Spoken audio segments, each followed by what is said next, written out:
Good morning students, कैसे हैं आप सभी। आई होप आपने जो भी अपन ने क्लासेस लिए लास्ट वीडियो के अंदर वो सभी पढ़ लिया होगा और सब कुछ आपको समझ में आ गया होगा। फिर भी अगर आपको समझ में नहीं आता है तो आप व्हाट्सएप ग्रुप के अंदर अपने डाउट्स वहाँ पे बता सकते हैं, हम उसको वापस से रिपीट कर लेंगे क्लासेस में, ठीक है। अपन ने एनिमल टिश्यू के अंदर जो लोअर एनिमल दे रखा था अपन को केंचुआ, ठीक है, उसके बारे में अपन ने पढ़ा।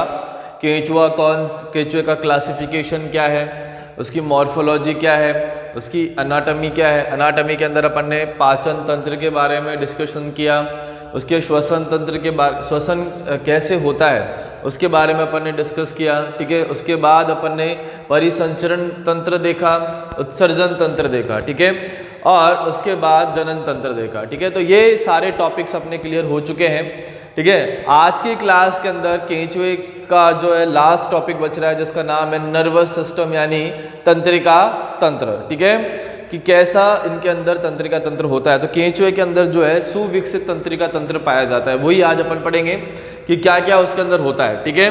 तो ये डायग्राम आपको दिखाई दे रहा है, ये डायग्राम जो है वो केंचुए के तंत्रिका तंत्र का है, ठीक है। तो अपन कौन सा टॉपिक पढ़ने वाले हैं आज, केंचुए का तंत्रिका तंत्र।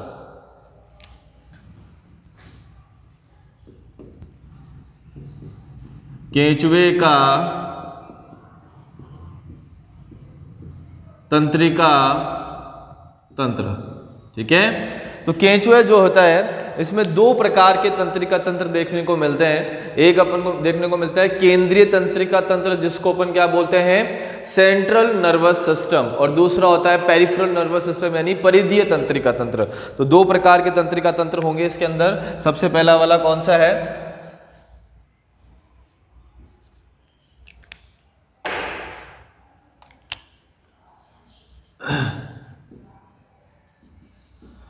केंद्रीय तंत्रिका तंत्र। केंद्रीय तंत्रिका तंत्र जो है वो दो से मिलकर बना हुआ होता है। एक होता है आपके नर्व रिंग, ठीक है, यानी तंत्रिका वलय,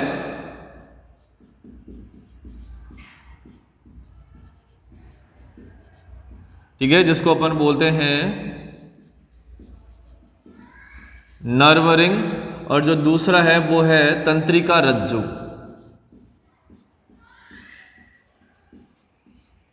जिसको अपन बोलेंगे नर्व कोड, और जो दूसरा होता है वो होता है परिधीय तंत्रिका तंत्र।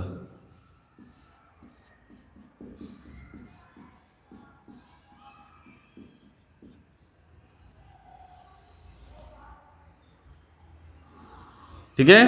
तो केंचुए के अंदर दो प्रकार का तंत्रिका तंत्र है। केंद्रीय तंत्रिका तंत्र, केंद्रीय तंत्रिका तंत्र जो है वो किस किस से मिलकर बना होता है, एक तो नर्व रिंग से मिलकर बना हुआ होता है और नर्व कोड से मिलकर बना हुआ होता है, ठीक है। अगर अपन ह्यूमन की बात करते हैं तो सेंट्रल नर्वस सिस्टम बना हुआ होता है किसका, ब्रेन का, और तंत्रिका रज्जु नर्व वर्टिबल कॉलम का, ठीक है। तो अब यहाँ पर वर्टिबल कॉलम तो है नहीं, ठीक है, यानी जिसको अपन बोलते हैं स्पाइनल कॉर्ड, ठीक है, मेरुरज्जु।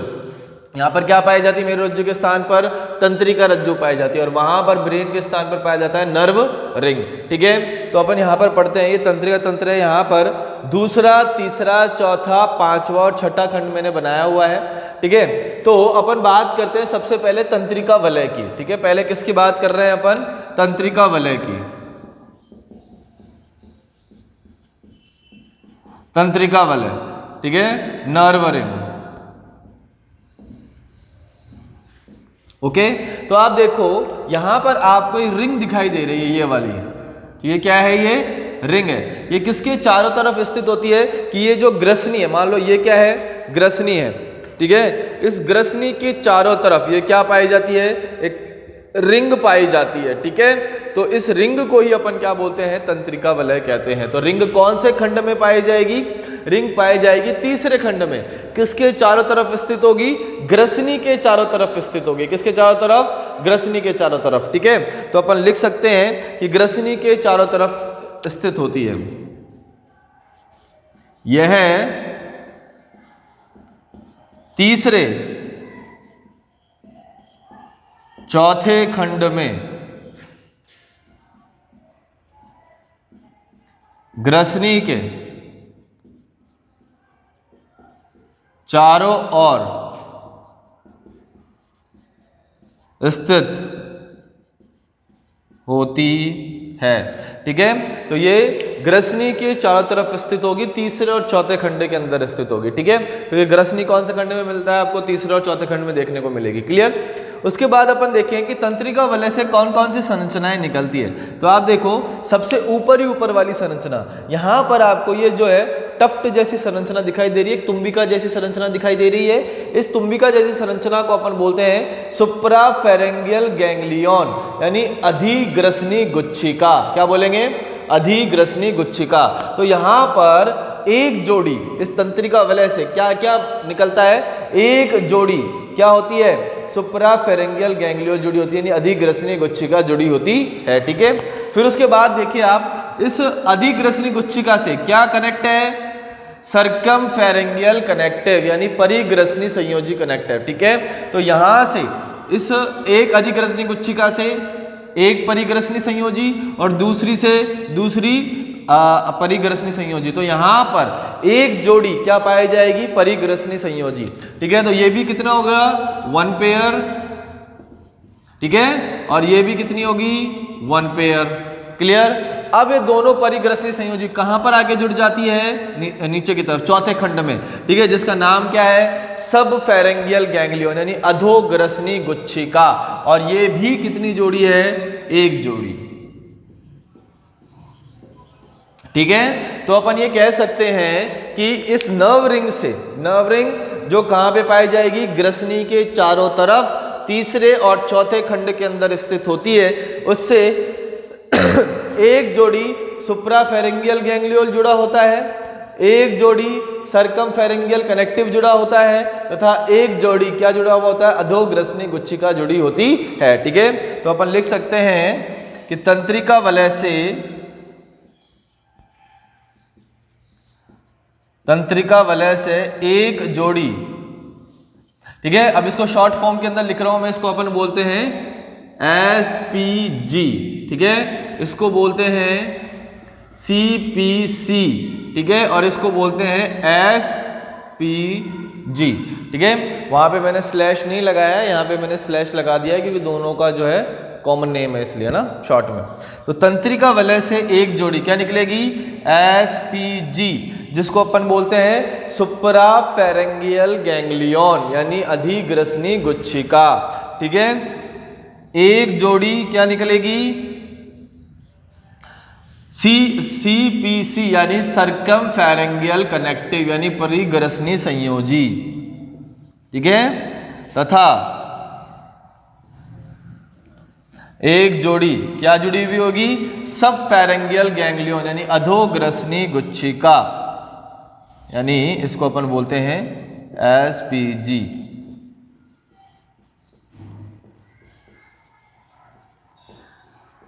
जुड़ी होती है। ठीक है, तो इस तंत्रिका वलय से क्या क्या, तंत्रिका वलय कहाँ है? तीसरे और चौथे खंड में स्थित है, ग्रसनी के चारों ओर स्थित है। साथ में तंत्रिका वलय से एक जोड़ी क्या निकल रही है? SPG, एक जोड़ी क्या निकल रही है? CPG, और एक जोड़ी क्या निकल रही है? SPG जुड़ा होता है। ठीक है, तो ये तंत्रिका वलय आपको समझ में आ गया है। ठीक है, नेक्स्ट अपन बात कर रहे हैं इसके दूसरा प्रकार, यानी तेंदुए तंत्रिका तंत्र का दूसरा पार्ट, जिसको अपन बोलते हैं तंत्रिका रज्जु। ठीक है, तो दूसरा पार्ट कौन सा है? तंत्रिका रज्जु।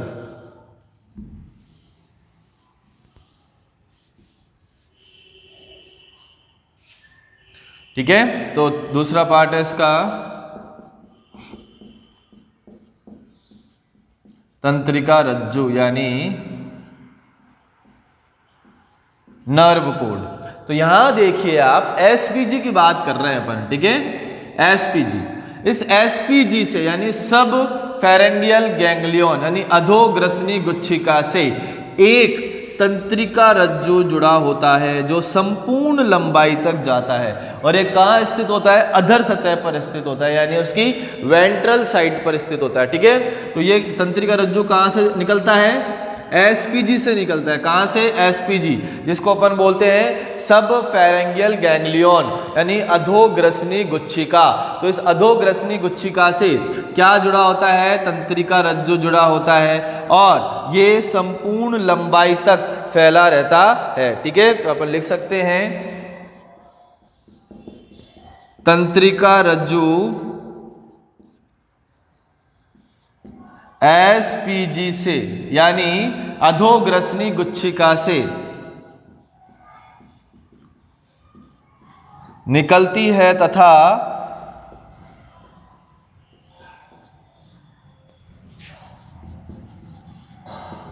संपूर्ण लंबाई तक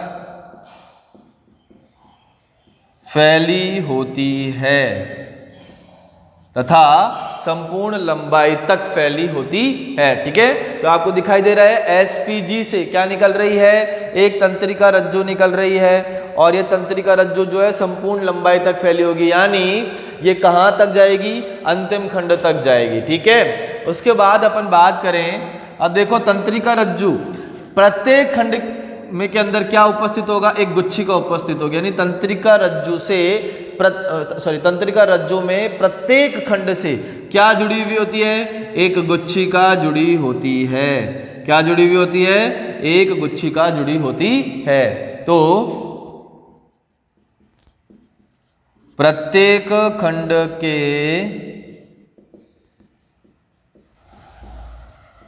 तंत्रिका रज्जु से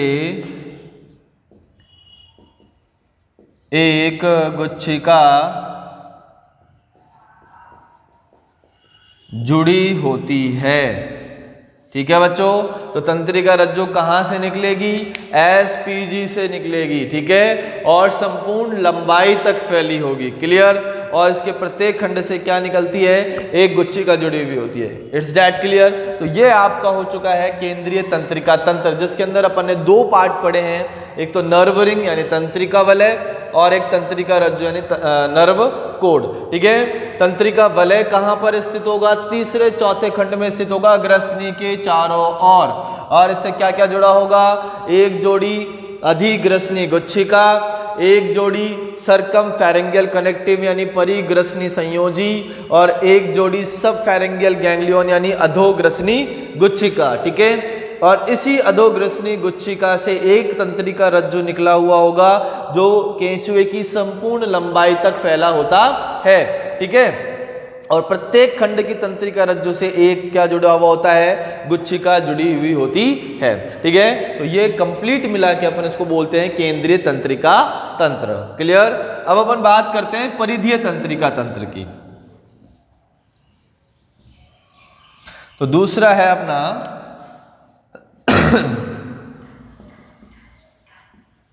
परिधीय तंत्रिका तंत्र। ठीक है, अब देखो परिधीय तंत्रिका तंत्र के अंदर देखो कि सबसे पहले अपन बात करेंगे किसकी, सब फेरेंगियल गैंग्लियन की। सबसे पहले किसकी बात करते हैं, सब फेरेंगियल गैंग्लियन। तो ये अपन लिख देते हैं यहां पर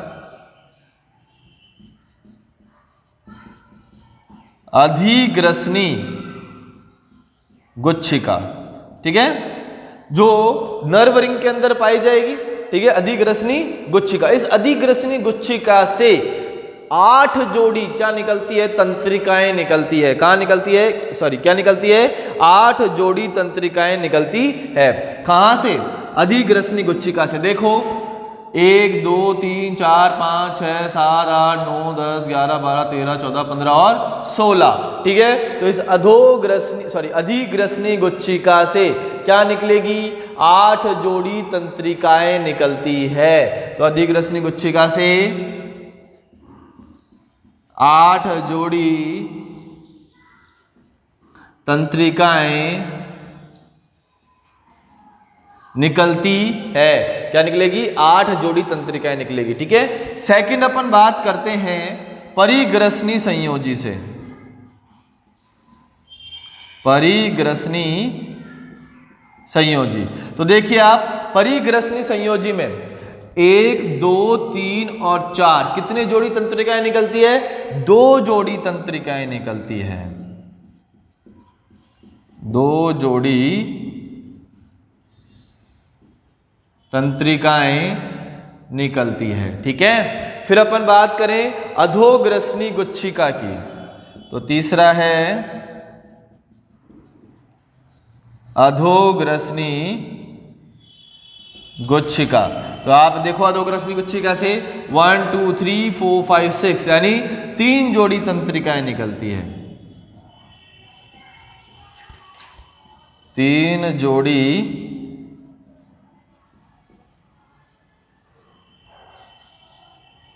तंत्रिकाएं निकलती है। ठीक है, फिर अपन बात करते हैं चौथा, नर्व कोड यानी तंत्रिका रज्जु की। ठीक है, तो तंत्रिका रज्जु से के प्रत्येक खंड से क्या जुड़ा होता है? गुच्छिका जुड़ी हुई होती है, और यही गुच्छिका जो होती है इनसे क्या निकलता है? तंत्रिकाएं निकलती है। तो प्रत्येक खंड की गुच्छिका से 3 जोड़ी तंत्रिकाएं निकलती है। ठीक है, ठीक है, प्रत्येक खंड से कितनी तंत्रिकाएं निकलती है? 3 जोड़ी तंत्रिकाएं निकलती है। तो 2 जोड़ी तो कहां से निकलेगी? 2 तो कहां से निकल जाएगी? गुच्छिका से, और 1 जोड़ी जो है संपूर्ण लंबाई तक जाएगी, यानी 1 जोड़ी सीधी तंत्रिका रज्जु में निकलती है। ठीक है, तो तंत्रिका रज्जु से 3 जोड़ी तंत्रिकाएं निकलती है। ठीक है, तंत्रिका रज्जु से 3 जोड़ी तंत्रिकाएं निकलती है। सॉरी, प्रत्येक खंड से, यह लिखवाना भूल गया मैं, सॉरी।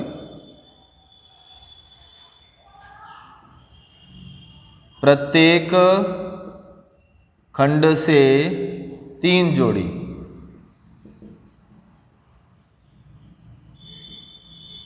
ठीक है, प्रत्येक खंड से 3 जोड़ी तंत्रिकाएं निकलती है, जिनमें से 2 जोड़ी तो कहां से निकलेगी? गुच्छिकाओं से। 2 जोड़ी तो कहां से निकलेगी? गुच्छिकाओं से। तो देखो ये गुच्छिका है प्रत्येक खंड की, तो ये देखो 2 जोड़ी।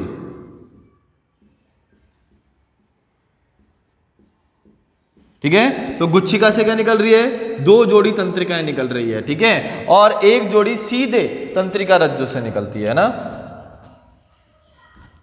और 1 जोड़ी कहां से निकलेगी? तंत्रिका रज्जु से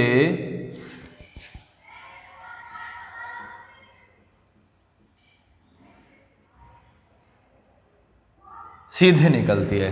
इट्स डेट क्लियर? तो ये हो गया आपका परिधीय तंत्रिका तंत्र। इसके अंदर देख लीजिए वापस, अधिग्रसनी गुच्छिका। तो अधिग्रसनी गुच्छिका से 8 जोड़ी तंत्रिकाएं बाहर निकलती है। परिग्रसनी संयोजी से 2 जोड़ी तंत्रिकाएं निकलती है। कितनी जोड़ी तंत्रिकाएं निकल रही है? 2 जोड़ी। अधोग्रसनी गुच्छिका, अधोग्रसनी गुच्छिका से 3 जोड़ी तंत्रिकाएं निकलती है। तो आप देख सकते हैं 1 2 3 4 5 6 यानी 3 जोड़ी। तंत्रिका रज्जु के प्रत्येक खंड से 3 जोड़ी तंत्रिकाएं निकलेगी, यानी हर खंड से 3 जोड़ी तंत्रिकाएं निकलेगी, जिनमें से 2 जोड़ी तो कहां से निकलेगी? गुच्छिकाओं से। ठीक है, और 1 जोड़ी जो है वो तंत्रिका रज्जु से सीधे निकलती है। तो ये आपका कंप्लीट हो चुका है केंचुए का तंत्रिका तंत्र, जिसके अंदर अपन ने सबसे पहले पढ़ा केंद्रीय तंत्रिका तंत्र यानी तंत्रिका वलय, और तंत्रिका रज्जु से मिलकर बना होता है केंद्रीय तंत्रिका तंत्र, और दूसरा अपन ने पढ़ा परिधीय तंत्रिका तंत्र। ठीक है, इसके बाद अपन ने अपने के अंदर इसके अंदर कुछ रिसेप्टर दे रखे हैं, कुछ ग्राही दे रखे हैं, यानी जो उद्दीपनों को ग्रहण करते हैं, उनके बारे में भी अपन यहां पढ़ लेते हैं।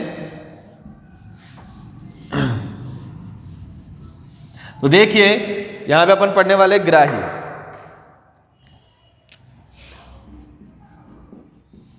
ठीक है, जिसको अपन बोलते हैं रिसेप्टर, यानी केंचुआ जो है उद्दीपनों को कैसे ग्रहण करता है। ठीक है, तो सबसे पहले अपन बात करते हैं स्पर्शग्राही की।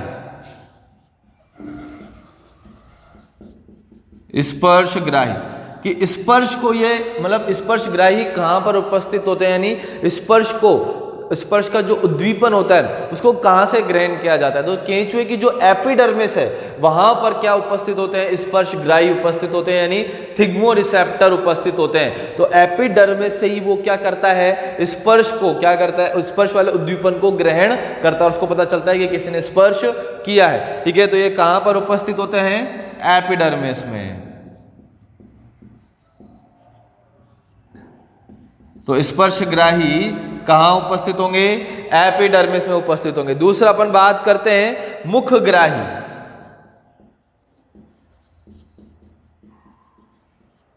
मुखग्राही कहां पे उपस्थित होंगे? मुख गुहा में उपस्थित होंगे, जो स्वाद का पता लगाते हैं और गंध का पता लगाते हैं। ठीक है, तो ये कहां पर उपस्थित होते हैं? मुख गुहा में। तो ये तो किसका पता लगाएंगे? स्पर्श का। ठीक है। और मुख गुहा में उपस्थित होंगे मुखग्राही जो स्वाद का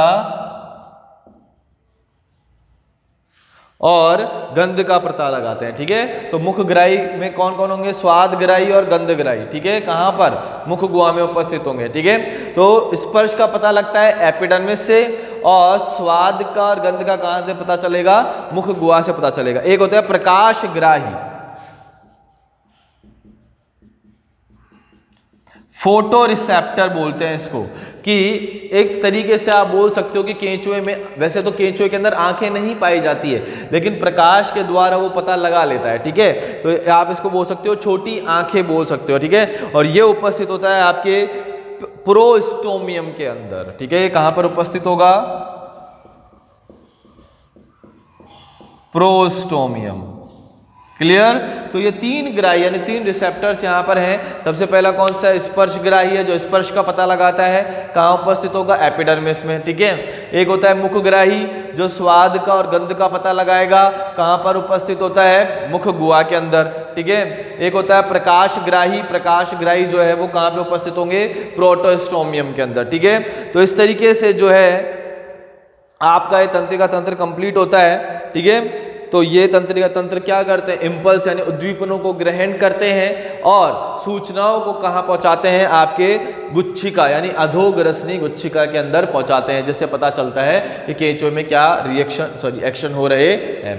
तो इस तरीके से आपका जो केंचुए वाला पार्ट है वो कंप्लीट हो चुका है, ठीक है। नेक्स्ट वीडियो के अंदर अपन कॉकरोच पढ़ेंगे या फिर फ्रॉग पढ़ेंगे, ठीक है। तो इस चैप्टर के दो एनिमल्स और रह रहे हैं। एक लोअर एनिमल है कॉकरोच, और एक एनिमल है आपके जो एम्फीबिया का मेंबर है जिसका नाम क्या है?